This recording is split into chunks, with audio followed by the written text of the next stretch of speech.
Episode 5, Natural Senolytics, Fisetin, Quercetin, and Safe Senescent Cell Clearing. Hey, it is Adam Sewell, MD. In the last episode, we talked about senescent cells as the zombie cells that sit in tissues and pour out inflammatory chemicals that age the body from the inside out. In this episode, we are going to walk through the first line of defense against those cells, which is natural senolytics. We are going to focus on Fisetin and Quercetin, why they work, how they work, what dosing looks like in practice, what the animal and human data show, and how to use them safely in a longevity protocol that aims to reverse biological age. Let us get started. Section 1, what a senolytic actually is. A senolytic is any compound that selectively induces death in senescent cells while sparing normal, healthy cells. That is the key phrase. It is not a general cytotoxic. It is selectively toxic to senescent cells. Senescent cells have altered anti-apoptotic pathways. They rely heavily on certain survival signals to avoid dying. Senolytics exploit those survival dependencies. They shut off those signals, and the senescent cells undergo programmed cell death. The goal clinically is not to obliterate all senescent cells. That is neither realistic nor necessary. The goal is to reduce the burden enough that the tissue microenvironment shifts from inflammatory, catabolic, and fibrotic to regenerative, anabolic, and repair-oriented.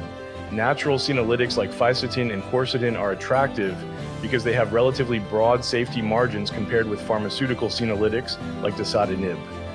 Section 2, Fisetin as a senolytic. Fisetin is a flavonoid found in strawberries, apples, onions, and other plants.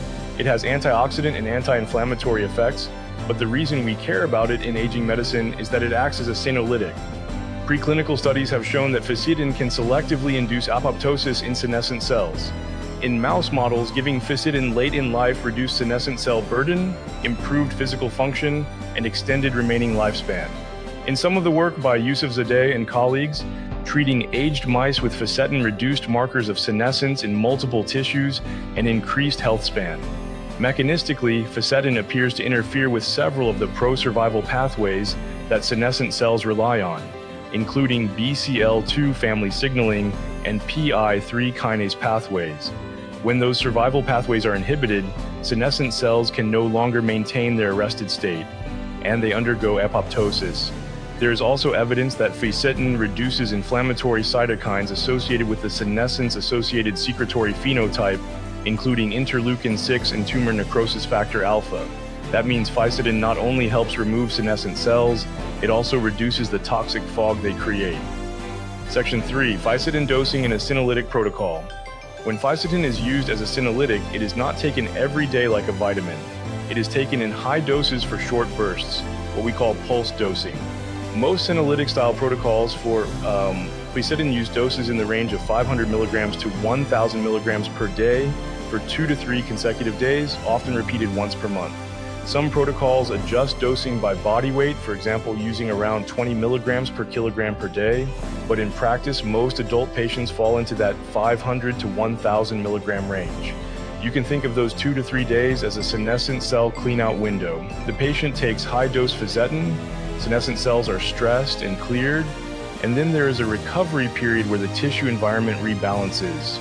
Between senolytic pulses, patients continue with foundational therapies such as mitochondrial support, anti-inflammatory strategies, and regenerative treatments. The senolytic cycles are periodically layered on top. Clinically, patients often report feeling a little tired or flu, like during the first senolytic pulses. That may be a combination of die-off, immune activation, and transient inflammatory shifts. For that reason, it is wise to start with the lower end of dosing and observe how the patient responds. Section 4, Fisetin safety and contraindications. Fisetin is generally well tolerated, especially compared to pharmaceutical senolytics. It does have some mild blood-thinning properties similar to other flavonoids. For that reason, caution is appropriate in patients taking anticoagulant or antiplatelet medications such as warfarin, direct oral anticoagulants, or high-dose aspirin. It is not that Fisetin is absolutely contraindicated in every case, but that you should consider bleeding risk. Patients with active peptic ulcer disease, recent major surgery, or a high bleeding risk profile should be assessed carefully before high-dose Fisetin cycles are given.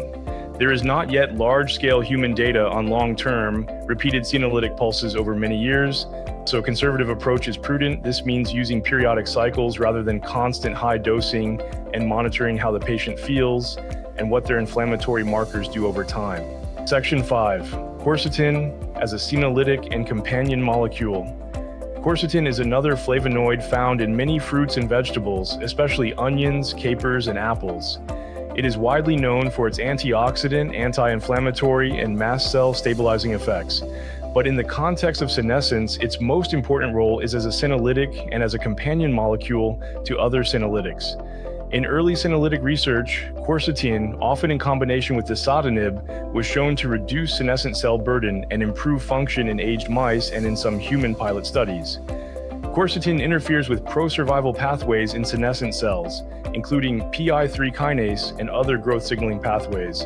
On its own, quercetin is a mild senolytic. It does have some senolytic activity, particularly against certain types of senescent endothelial and progenitor cells. But it is not as potent as Fisetin. Where quercetin really shines is in combination protocols, where it amplifies the senolytic effect of other agents. Quercetin also helps in a second way. It reduces histamine and dampens allergic or inflammatory reactions. For patients who react strongly to senolytic pulses, quercetin can smooth the edges of the response. Section 6. Quercetin dosing and senolytic use.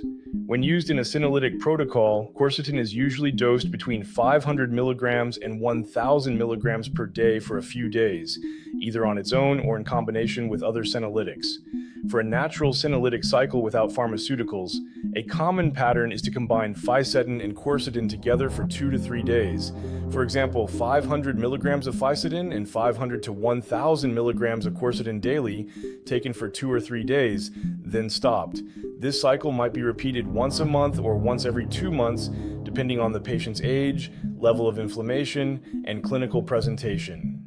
It is important to stress that this is not a daily, indefinite regimen. Senolytics are pulses. The body is given a strong signal to clear senescent cells, then time to recover and remodel. Section 7. Quercetin safety and cautions.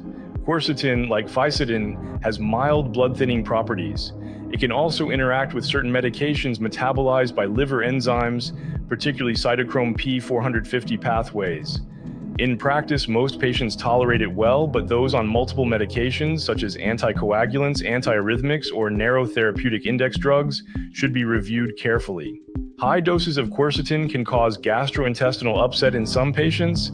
Starting on the lower end of the dosing range during the first senolytic pulse is reasonable, and then adjusting based on tolerance.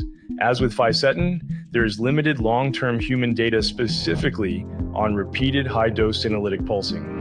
That does not mean it is unsafe, it means we apply clinical judgment and track outcomes. Section 8. What the animal and early human data show. Most of the strongest senolytic data for Fisetin and quercetin comes from animal models. In aged mice, Fisetin reduced senescent cell markers in fat, bone marrow, and other tissues, improved physical function, decreased age-related pathology, and increased remaining lifespan. In some studies, Fisetin-treated mice lived longer and had less frailty compared with controls. Quercetin, especially when combined with dasatinib, has been shown to reduce senescent cell burden and improve cardiac function, vascular function, and bone health in aged animals. Early human studies with dasatinib and quercetin combinations in conditions like idiopathic pulmonary fibrosis and diabetic kidney disease have shown improvements in physical function and in some biological markers, although sample sizes are still small. For purely natural senolytics like Fisetin alone, human trials are fewer and smaller, but the mechanistic rationale and animal data are strong enough that many longevity programs have adopted Fisetin-based pulsing as a core therapy. Clinically, physicians using Fisetin and quercetin in practice report consistent patterns. Patients often notice improved joint comfort, increased mobility, better recovery from exercise, less morning stiffness, fewer flares, and a general feeling of being less inflamed in the weeks after a senolytic cycle. Section 9. How to integrate natural senolytics into a broader longevity protocol. Senolytics work best when they are not used in isolation. You get the best outcomes when they are integrated into a broader multi-system protocol. In my model, senolytics are introduced after the initial mitochondrial restoration phase has begun. The sequence often looks like this. First, stabilize and improve mitochondrial function using urolithin A, nicotinamide adenine dinucleotide precursors, exercise, and other mitochondrial supports. This ensures that healthy cells are robust enough to handle the stress of a senolytic pulse. Second, begin anti-inflammatory and detoxification work. This includes diet changes, omega-3 fatty acids, curcumin, and basic detox support, so that when senescent cells are cleared, the resulting debris and inflammatory signals can be handled. Third, introduce a low-intensity senolytic cycle using Fisetin and Quercetin at the lower end of the dosing range for 2 or 3 days. Monitor the patient's response. Fourth, over time, as the patient stabilizes, senolytic cycles can be repeated and, if appropriate, intensified. For many patients, natural senolytics may be sufficient for a long time. In others, especially older or more inflamed individuals, you may eventually consider adding stronger senolytics such as dasatinib, but only with careful screening and informed consent. Section 10. When not to use senolytics. There are situations where senolytics, even natural ones, may not be appropriate. If a patient has an acute infection, you usually delay senolytic therapy until the infection is controlled. The body needs its immune system focused on the immediate threat. If a patient has uncontrolled autoimmune disease with active flares, you may choose to stabilize the autoimmune process first before adding senolytic pulses. If a patient has severe frailty, extreme malnutrition, or very low body weight, you may need to build them up metabolically before stressing the system with senolytic clearing. Pregnancy and breastfeeding are also situations where senolytics should be avoided because we do not have sufficient safety data. Section 11. What patients feel and what you can measure. In the real world, what do patients actually feel when senolytics work? Most patients do not feel anything dramatic on the actual days of dosing, aside from mild fatigue or a sense of being a little off. The benefits usually show up over the next few weeks.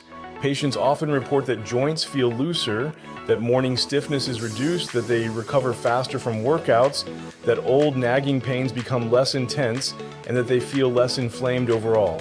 On the lab side, you may see modest reductions in inflammatory markers such as high-sensitivity C reactive protein over repeated cycles. More advanced markers such as DNA methylation age may show larger changes over months as senolytic, mitochondrial, hormonal, and regenerative therapies all stack together. Section 12. Summary and preparation for the dasatinib episode. To summarize, natural senolytics like Fisetin and Quercetin give us a relatively safe way to begin clearing senescent cells. Fisetin is the stronger senolytic, with good animal data supporting its ability to reduce senescent cell burden and improve health span. Quercetin has milder senolytic effects and acts as a valuable companion and anti-inflammatory stabilizer. We use these agents in pulsed high doses, usually 2 or 3 days at a time, repeated periodically. We pay attention to bleeding risk, drug interactions, and overall patient resilience. We do not treat senolytics as daily supplements. We treat them as targeted cyclical interventions. In the next episode, we are going to talk about the strongest and most controversial senolytic used in longevity medicine, which is dasatinib. We will go through its mechanisms, its dosing, its risks, where it may be appropriate and where it absolutely should not be used. If you are a physician building a serious longevity protocol, you need a clear framework for natural senolytics and a very cautious, ethical framework for pharmaceutical senolytics. This is Adam Sewell, MD. I will see you in episode 6.